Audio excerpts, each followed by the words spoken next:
Aşk Kokusu kanalından herkese merhabalar arkadaşlar. Kanalımıza ve yepyeni videomuza hoş geldiniz. Aşk Kokusu'nun değerli takipçileri, sizler için birbirinden güzel harika videolar hazırladık. Siz de bize destek olmak için videolarımızı beğenmeyi, bizi takip etmeyi unutmayın.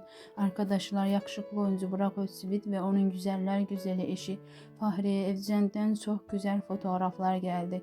Biz de sizlere sunuyoruz. Siz de bize destek olmak için videomuzu yakın arkadaşlarınızla paylaşmayı, bize destek olmayı, kanalımızı takip etmeyi, bildirimleri açmayı unutmayın. İyi seyirler, hoşça kalın, bizimle kalın.